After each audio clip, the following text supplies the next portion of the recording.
Today, we're going to play the more trigonometric identities game. We're going to learn some more identities. One of the mistakes that I think we make when we're trying to learn trig identities is that we break them up and try to learn too few at a time. So I've got the first one of the form that we want to use, sine of a plus b. This is how to take the sine of a sum. So we get this sine of a plus b. The sine of the sum of a and b is sine a cosine b plus cosine a sine b. Sine a cosine b plus cosine a sine b.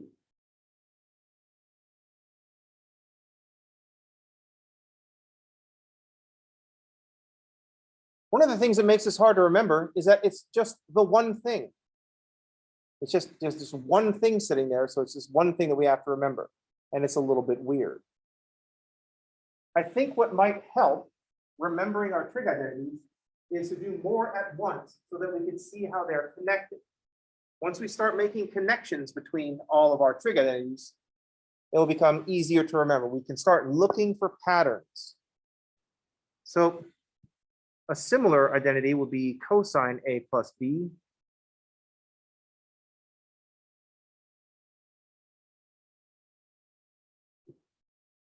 And now we'll start to see some patterns. So we're still doing the same thing, sine a plus b, cosine a plus b. Cosine a plus b is cosine a cosine b.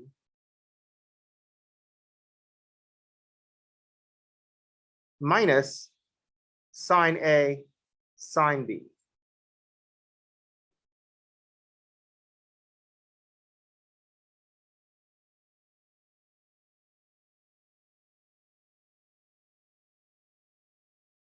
If we just take these two things and try to remember them, that's going to be varying degrees of difficulty. What we want to start looking at, depending on how well we remember ridiculous things like this. How well do you remember this weird collection of arcane symbols? Shouldn't be that bad. We for the most part, learn how to spell, so we're just learning how to spell here. But we've got these two things to remember. Let's look at some of the things that we can look at, that'll help us. Sine is the one where we have the mixture. Sine a, cosine b, cosine a, sine b. You can see what we were doing. We're doing the sine of a plus b. We're going to have some sine of a, some sine of b, some cosine of a, and some cosine of b. The sine is the one that mixes them up. Sine a, cosine b plus cosine a, sine b. Notice that with the cosine one, we got cosine, cosine, sine, sine. Same four parts. Sine a, sine b, cosine a, cosine b. Sine is the one that mixes them up. Cosine is the one that keeps them together.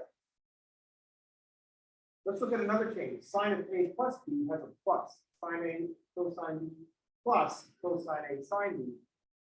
Cosine a plus b is cosine a, cosine b minus sine a, sine b. So cosine is the one that uses the opposite sign.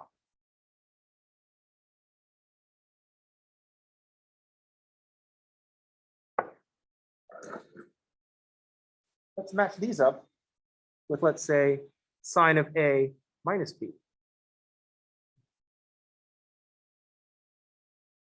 Rather than look at a new category of identity and say these are trig functions of differences, combine it with this other one, sine of a minus b. Now that I've written it under here, we could probably guess what I'm about to write. It's still sine a cosine b. And there's still a cosine a sine b. Sine is still the one that mixes them. But now it's minus.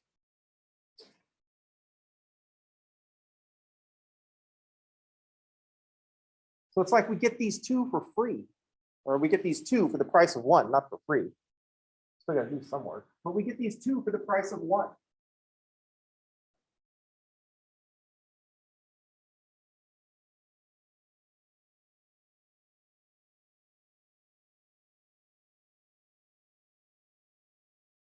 And once we start seeing the patterns of how things are put together, then it starts to become easier to remember. Cosine is the one that doesn't mix them.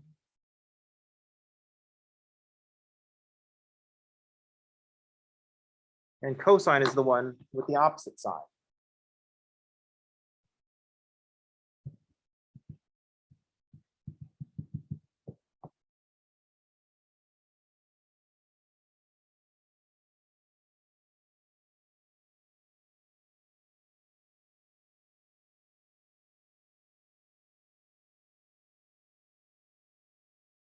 So it helps to look at these things together.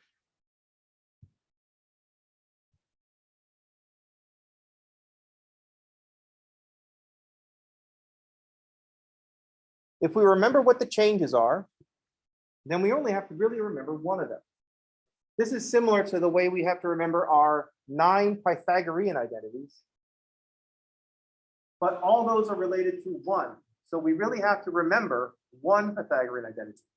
Cosine squared theta plus sine squared theta equals 1.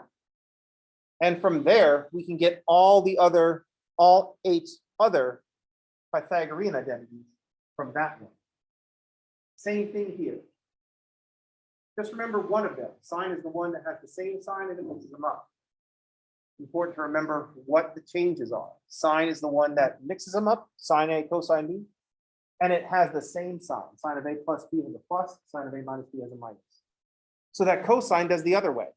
Cosine has the same, cosine, cosine, sine, sine. And the opposite side, cosine of A plus B has a minus, cosine of A minus B is a plus. For 1, we get the other 3.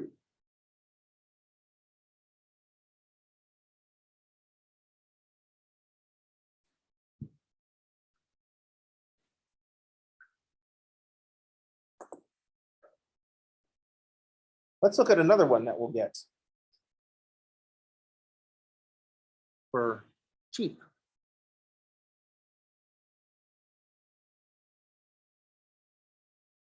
If I make A and B the same, and look at the sign of A plus A, that's going to be the sine of 2A.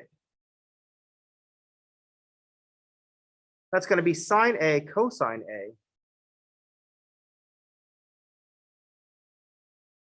plus cosine A sine A.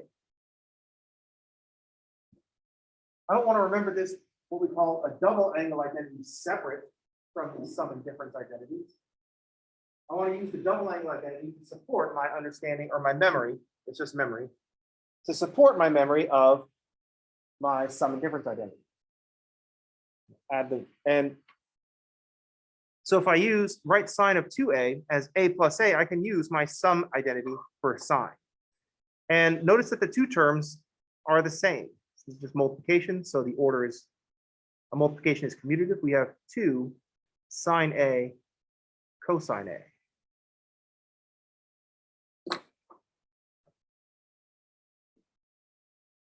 So that's another identity we get from sine of A plus B.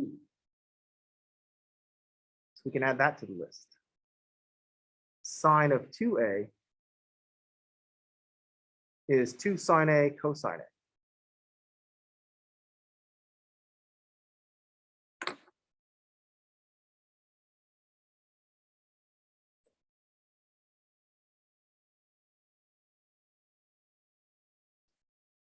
Very predictably, I'm going to do the same thing for cosine. I'm going to find the cosine of A plus A.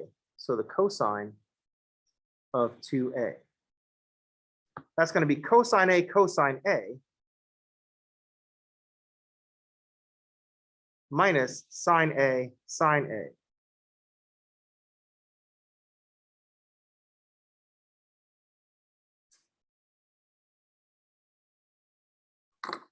So I can write the cosine of 2A is cosine squared A minus sine squared A.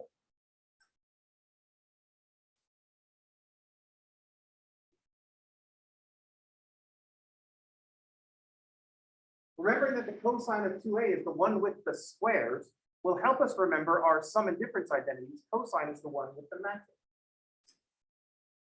Those two ideas support each other. Cosine is the one with the matching. So that means cosine of 2a is the one with the squares.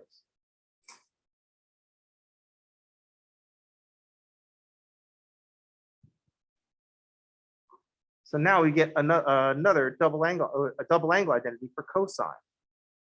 Cosine of 2a is cosine squared a minus sine squared a.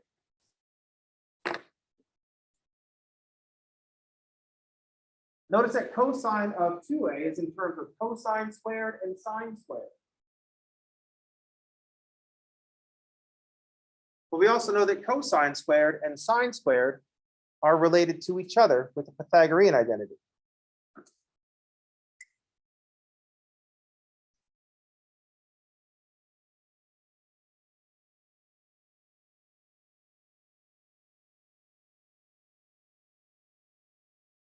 So I can replace sine squared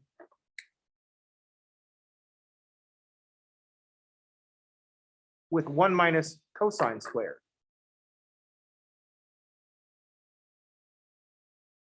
Oops.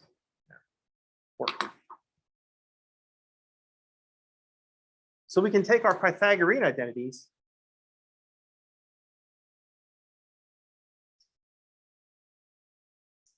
and apply them to the cosine squared minus sine squared. Replace sine squared with 1 minus cosine squared. And now I have cosine squared minus a minus cosine squared. That's going to be 2 cosine squared minus 1.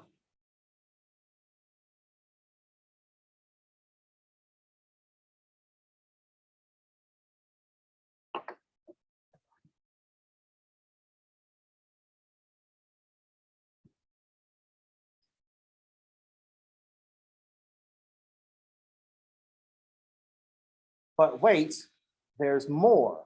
Because I just replaced sine squared with 1 minus cosine squared. No reason I can't just replace the cosine squared with 1 minus sine squared. I could also write this as 1 minus sine squared. I'll write the cosine squared as 1 minus sine squared, and then subtract another sine squared. And here I'll end up with 1 minus sine squared minus another sine squared is minus 2 sine squared.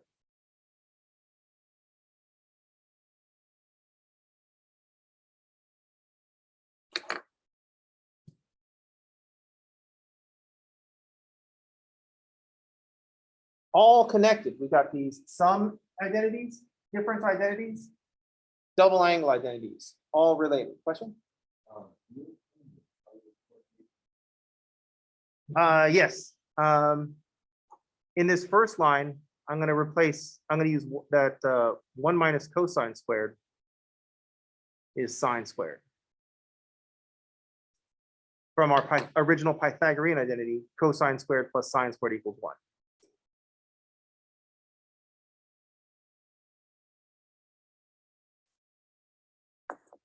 So that means I can write sine squared as 1 minus cosine squared, and also cosine squared is 1 minus sine squared.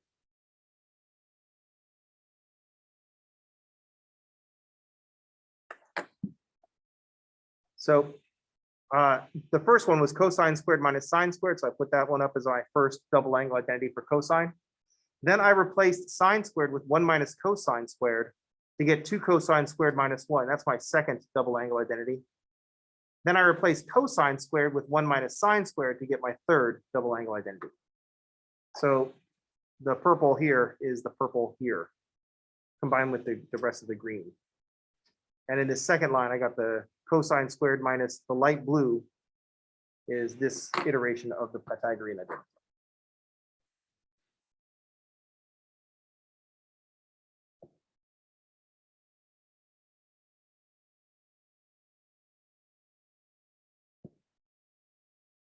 We can try to remember these 8 sum and difference and double angle identities as a bunch of different identities, but what makes it easier to remember them is to see them all together. One of them will stick out more than the others. One of them will stick out more than the others. And so that's the one that you're going to use to help you remember the others.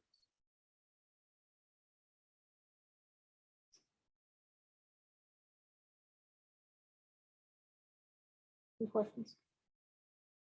So you just got to pick your favorite one as you're going through how these are all related to each other.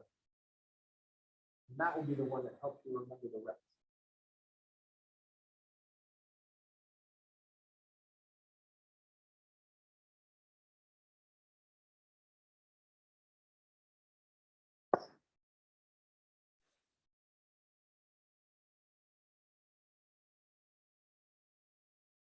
How's everybody? Okay. I'm like, oh, it's spring break next week. What do you think we're going to do? Ask questions. We're trying to minimize the amount of math between now and spring break.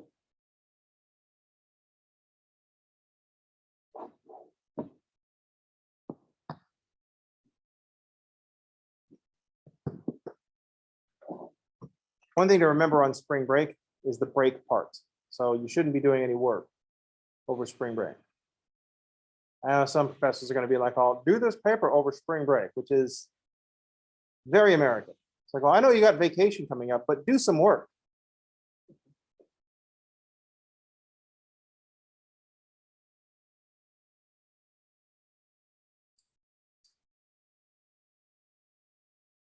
Keep thinking, we'll catch up on sleep over the weekend so we can work more. How about just work when you're supposed to work? And then not have to catch up on sleep. Because that's not how it works anyway.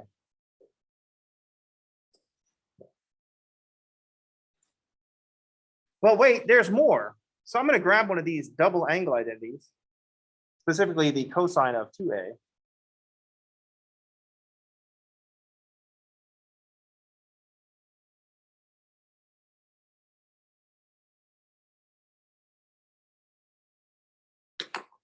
And we're going to note that whatever I have in this cosine squared, I get twice in the cosine of 2a.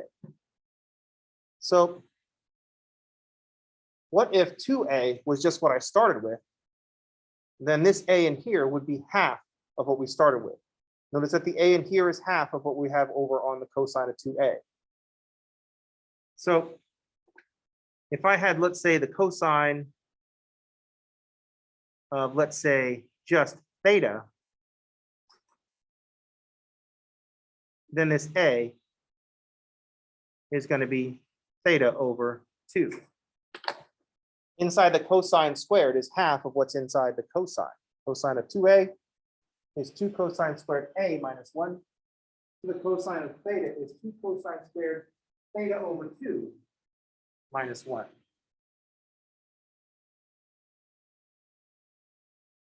We've talked about some identities, difference identities, double angle identities. You probably guess what we're going to show up, what's going to show up here. I just throw in a half an angle, so we're going to have half angle identities related to all the previous ones. As long as we remember one, we'll remember the rest. I'm going to solve this for the cosine of theta over 2. So 2 cosine squared theta over 2 is cosine theta plus 1. And then we'll divide by 2. So cosine squared theta over 2 is a 1/2 cosine theta plus a 1/2. And then I can take the square root and write the cosine of theta over 2 is plus or minus the square root of, I'm going to write it the way that I normally write it, 1/2 plus a 1/2 cosine theta.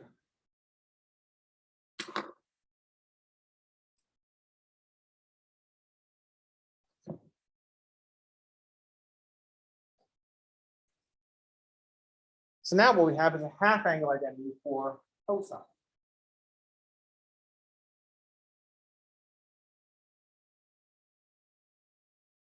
Knowing the half angle identity for cosine is the same as knowing the double angle identity for cosine. I'd rather know the double angle identity for cosine because it doesn't have this messy plus and minus business in it. But we know we can get there. As far as the plus or minus goes, that will depend on where is theta. That will depend on the theta. If theta over 2 is in the first or fourth quadrants, then we're going to use the positive square root. If theta over 2 is in the second or third quadrant, then we'll use the negative square root. Because that's where cosine is positive and where cosine is negative. Any questions?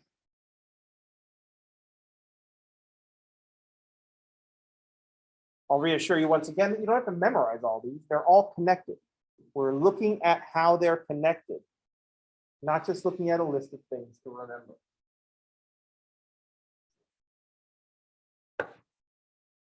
This next maneuver, if you didn't see it coming at this point, gosh, I just don't even know if you're paying attention.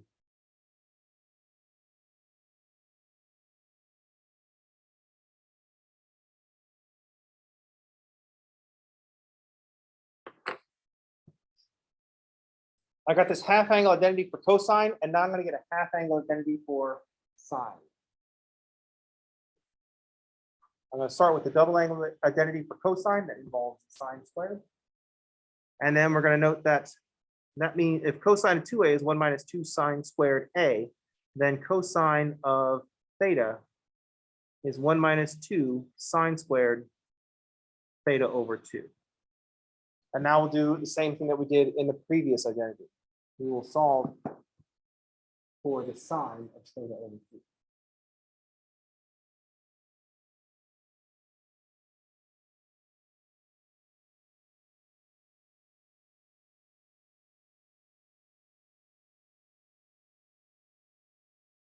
So we'll start by subtracting 1 from both sides. Then we'll divide by -2.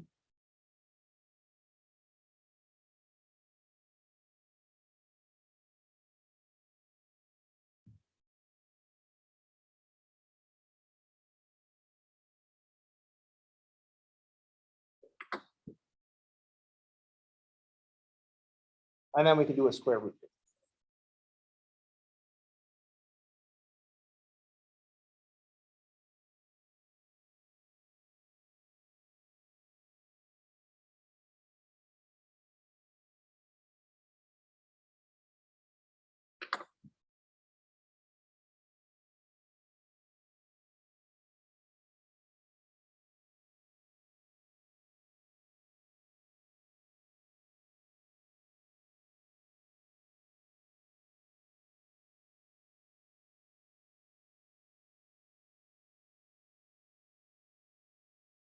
So listed here, we have 10 different identities in 4 different categories,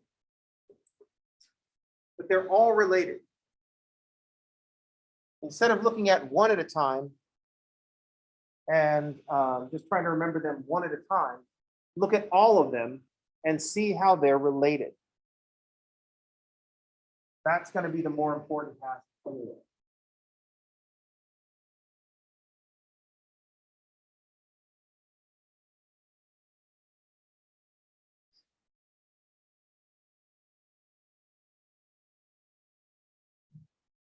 Questions?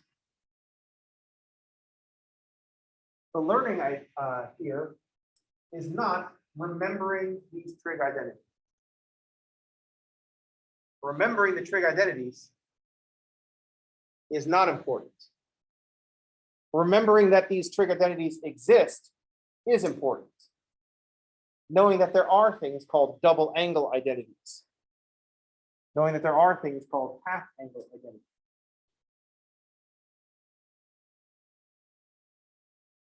But remembering what they are is not important. That doesn't mean that we're not going to look at them and think about them and work with them. Because looking at how they are connected is the point of the problem. Any questions? A lot of times when you're in math class, people say, well, I like math class because at least there's one answer. And what that tells me is that many people completely miss the point of the math class by saying, well, there's just some answer, as if the answer is the goal. The answer isn't the goal. The answer is just a convenient way for us to check if we understand what's going on. Does that make sense? When I actually solve an equation, I actually round your answer to 5 significant figures. I want that because I don't want you to just guess your way to the answer. I want to know if you know what you're doing. So if I look at your answer, it's accurate to 5 significant figures, you probably know what you're doing, and I can look at your work faster and just like burn through the rest of it. But if your answer is incorrect to 5 significant figures, I have to look at the previous steps and say, okay, how did you get this? So to that end, I make sure that I know what the answer is if I'm thinking degrees and thinking radians. Oh, this is in degrees and you had your calculator in radians. I just make a reminder, redo the calculation, switch the mode. Or maybe you did something weird. Students, you all do some weird stuff when like tests are happening. Like if I give you a piece of paper with test written on it, you'll come up with some wacky ideas.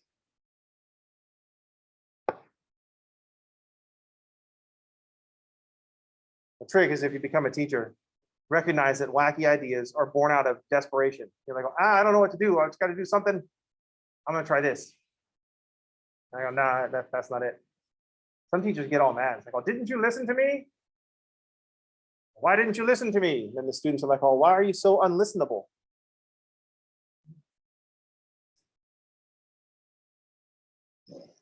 And the teacher's like, oh, I need to make myself more listenable.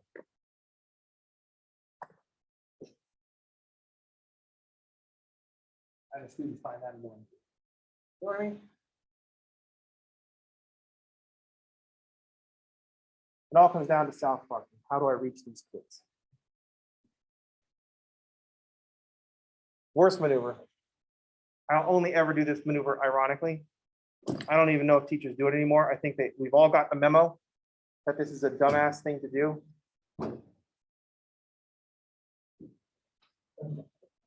Sit backwards on the chair. Now I'll be relatable. It's like, oh, no, you won't. This isn't the 50s. And it's not a room full of fucking greasers. You're not more relatable because you're sitting on your chair wrong. You look like you're trying too hard. You know what I mean?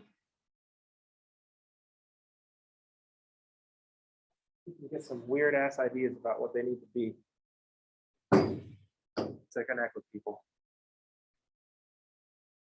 I don't deny that when class is going on, that this is not just a show, a very boring show, but this is just a show, and I'm playing a role. This is not me just up here doing my job. This is me playing the role of Professor Leach, putting on the Professor Leach show. You know what I mean? But that role still has to be based on you. You can't go too far afield with this role. I can't be sit on the chair the backwards chair guy. I can't be the stand in front of the desk. This is weird for me. I can't be the professor that stands in front of the desk and then leans casually against it so as to communicate, hey, I'm a casual, cool professor. You get to use my first name. I only do that because, I mean, I'm only gonna know yours by the end of the semester, so it's only fair. You get to use mine. We're all adults here. You know what I mean? I don't have a PhD, so I'm not going to insist on you calling me Dr. Leach. I wouldn't want that anyway, because a medical emergency would happen. People would be like, oh, is there a doctor in the house? People would be like, oh, Dr. Leach, get over here. I'm like, oh, whoa, I'm not the useful kind of doctor.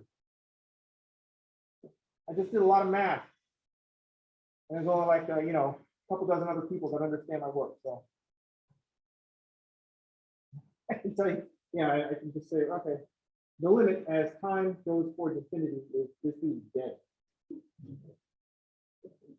But I can't be this instructor. You know what I mean? I can't be the instructor that's like all calling on individual people. Because when I was a student, if I walked into the classroom and the professor's like, oh, Mr. Leach, what do you think of this? I would try to stumble through my answer and then disappear. I would not be in that class the next day. You know what I mean? Because I don't want that pressure. You can't put a spotlight on me. You can't put me in a room full of people and then shine a spotlight on me, especially if I'm trying to learn something and I don't know what I'm doing. You know what I mean?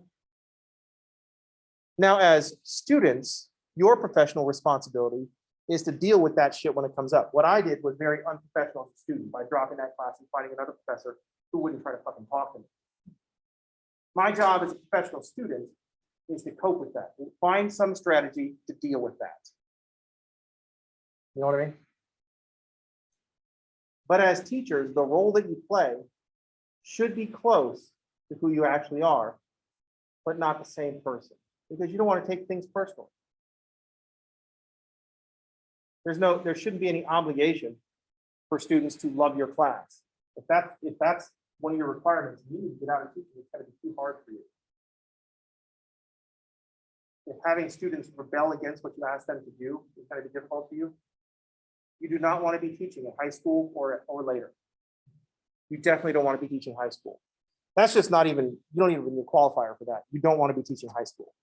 I'm going to put that right out there. No qualifier, just make that statement.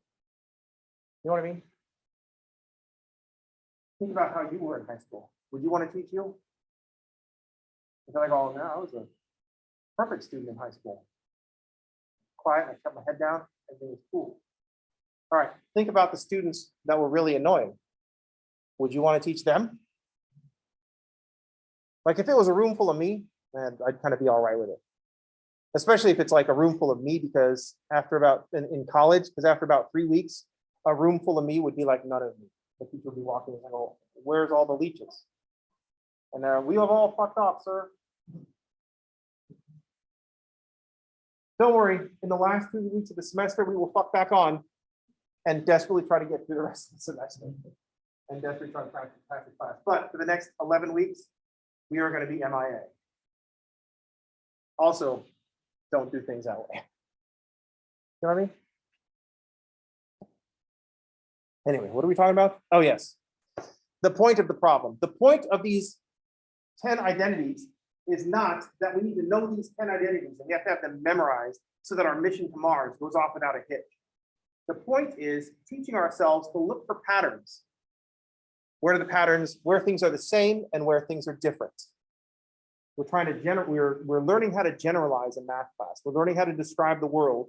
And one of the big techniques that we have is how do we make this new problem look like an old problem so that we can take our solution to the old problem and modify it to solve the new problem.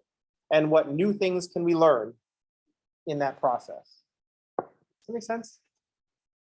A year from now, there is no way I'm going to ask you to solve an oblique triangle. I guess if you flunk the class twice and you're back here again, then I'll probably be asking you to solve an oblique triangle. So don't flunk the class twice, show up in my class again. It's like, you said we wouldn't have to do this anymore. Like, oh, damn it, a loophole. That's not how it works.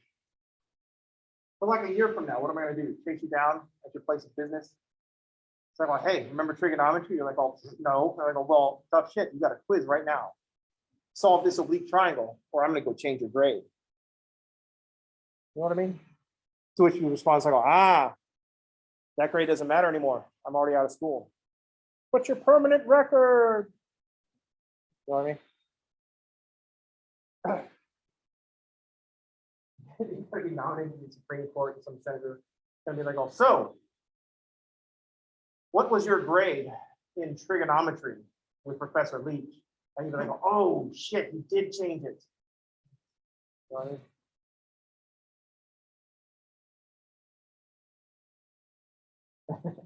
I'm just kidding. That's not going to happen. I'm not saying that you won't be nominated to the Supreme Court. I'm just saying no one will give a shit about your trig grade when you're nominated to the Supreme Court.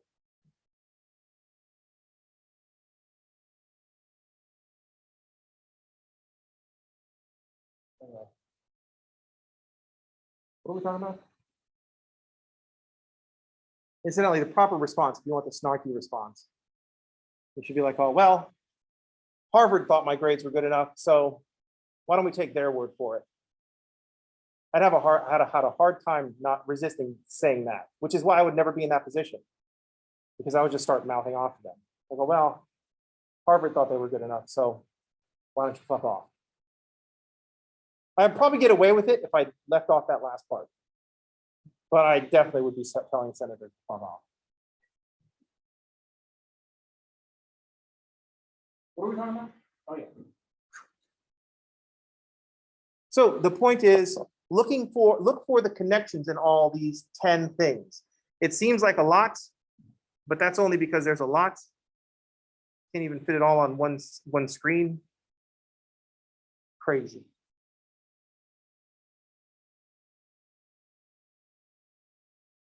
There we go. That's maximum zoom out. But that's not the point. Remembering these isn't the point. Knowing how they're connected and practicing making those connections, that is the point. All right, that's going to do it for today. That's going to do it for this week. I will see you all when we're back from spring break. So I will not see you next Tuesday, but the Tuesday after. Everybody have a good spring break. And thanks for playing.